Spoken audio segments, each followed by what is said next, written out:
Okay guys, I'm back with another Raw review, and this Raw I'm gonna say it entertained me throughout, but there was parts of it that, yeah, I'm just not too sure about. So here we go. We start off with John Cena coming to the ring, and I'm like, could we not have had someone different come down? Maybe an R-Truth, or maybe have The Miz come out and say an opening speech about what's going to happen tonight. But luckily, before Cena could start blabbering on, Alex Viley interrupts. Yes, thank you, Alex Viley. It's good to see him have mic time. And basically, he starts showing a video of Miz overpowering Cena. How Miz has done all this stuff to him over the last couple of weeks, months, whatever you want to say. So that was kind of good video put together. And then Cena then goes on making all these stupid jokes. And Cena, when you're going to get it, you can't crack jokes very well, apart from about yourself. Yeah, because you are a joke at the end of the day, Cena. You faggot.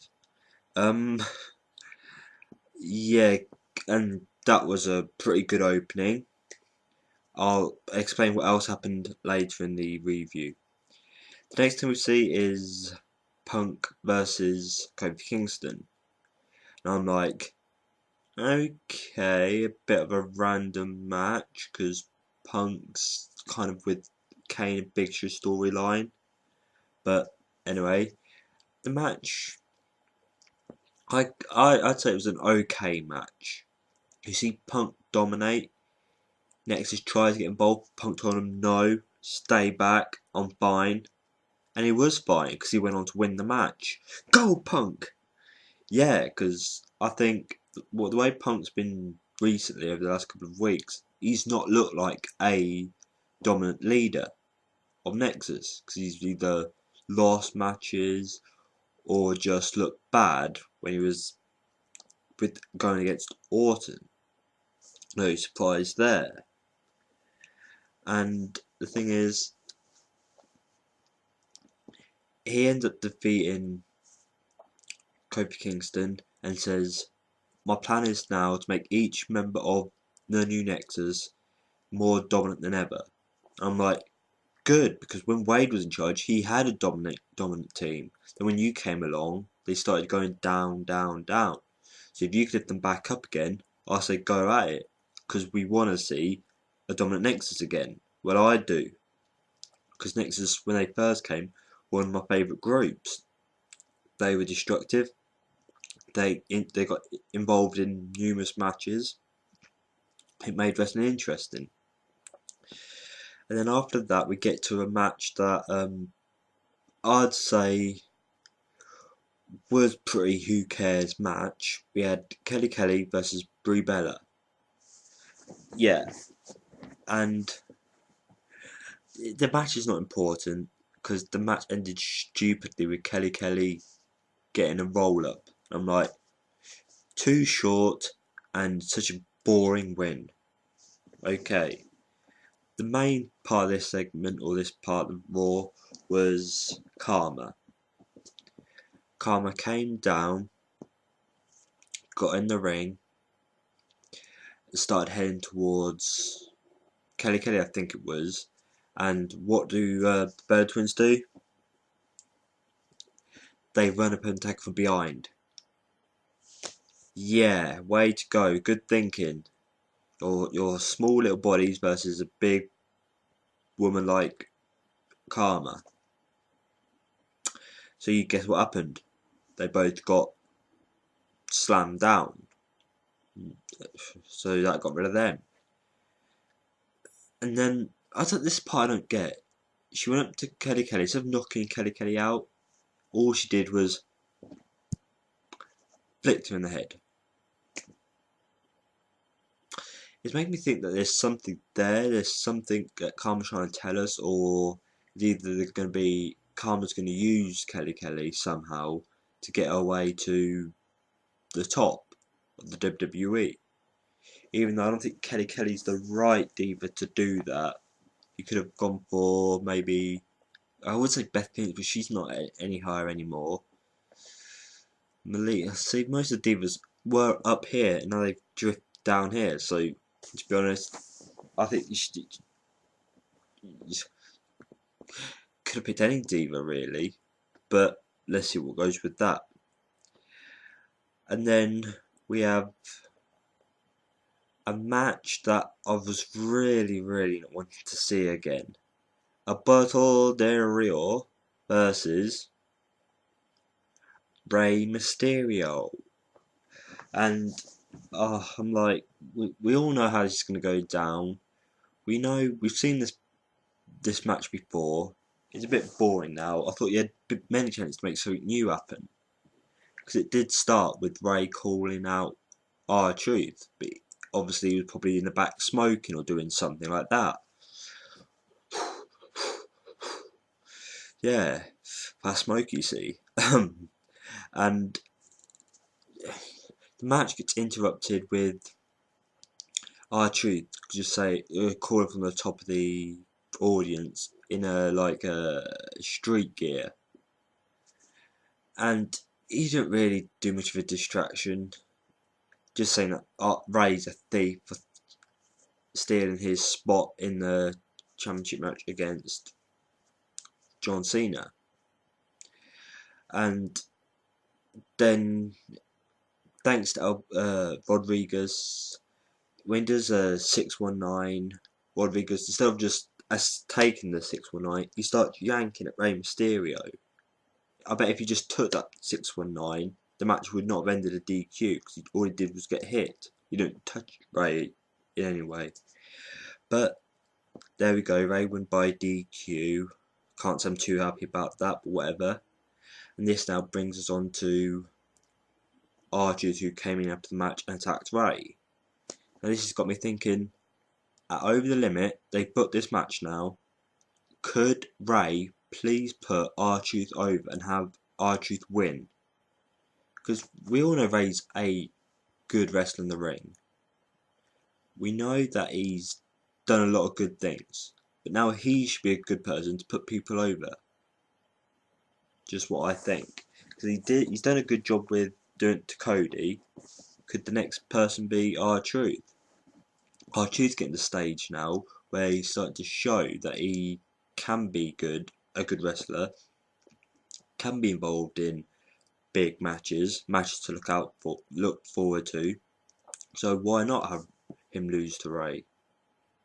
Have him beat Rey, sorry. Ugh. I can only hope there. Oh no. Okay, we get to the contract signing of King and Lawler.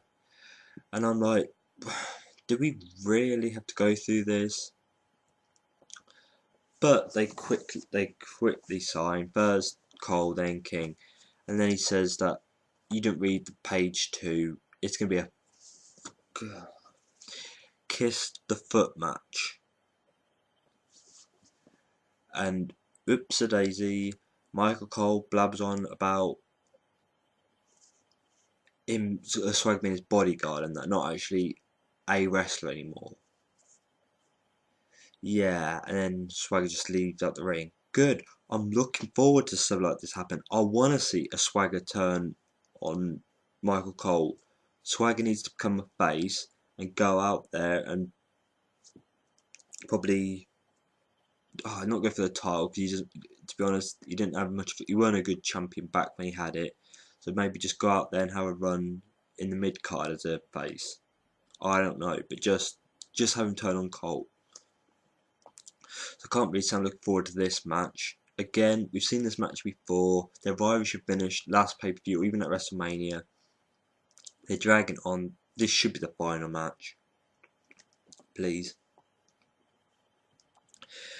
And then we get the news that we can have a tag team title match at Over the Limit. It's going to be Kane and Big Show versus Mason Wright and CM Punk.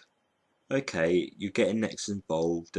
You've picked 2 good wrestlers from Nexus to face Kane and Big Show, but you really like in a way I see it, you're downgrading Punk. Punk should maybe be getting involved with the WWE Championship again, not the tags. Maybe I've had Mason Ryan and Otunga or something like that, just so you're keeping Punk free to go for the WWE Championship. Just what I'm saying. But again, it's got one of my favourite wrestlers in Kane, so it could be a match I look forward to and see what goes on with that. I can't tell you who wins because I'm going to save that for when me and Dan, the other half British Fist, do a preview of Over the Limit. Okay, then we get to the match itself. Kane and Big Show versus Otunga and Michael McCulloch. You know his name. Yeah, and this match was going pretty well. You see the dominance of Nexus on the two members, on Big Show, sorry. You see him taking down Big Show. And then when he takes in Kane, yeah, Kane started being dominant. I love that. You see Kane being strong. He gets kicked at the back of the head and like a backwards neck breaker for the 3 count. And I'm like, poor Kane. Yeah, the kick at the back of the head would have knocked him a bit wobbly, but then a neck break and then a pin for 3. Really? Yeah, okay. Okay, now I'm going to explain what I missed at the beginning. At the beginning we had the general manager saying that you're allowed, Miz allowed to make the stipulation and the opponent for Cena for the main event. And throughout the night you see Miz asking various wrestlers like Kane, Big Show, Ziggler, and then, oh, and of course Nexus.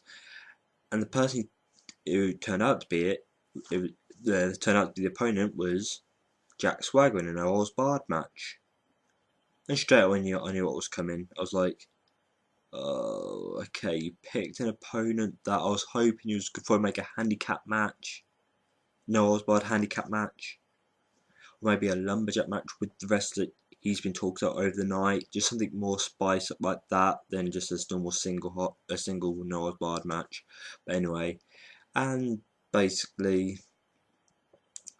Miz and Riley stand on the ramp while, well, Swagger did dominate throughout the match. I give him that. He's starting to look like he could actually be getting somewhere after the Cole segment. What was Cole match could happen.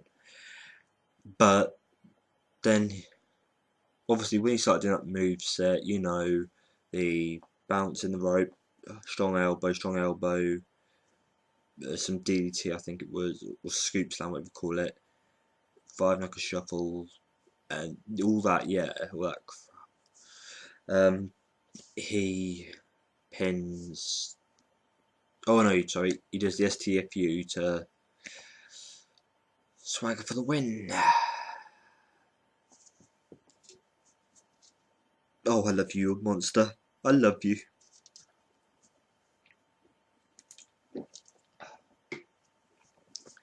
Yeah. So Miz had no backup plan,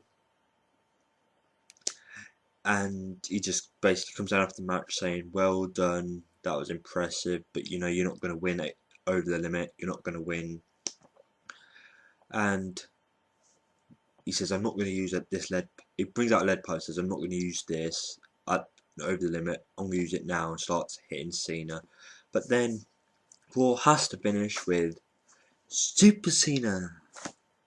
He was getting hit with the flipping lead pipe. That should be down, Cena. Down. Down, boy. Stay down. But no, Cena does not stay down. He gets up, and again he gets all, oh, you know, oh, man, I'm going to beat ya. You'll say, I quit.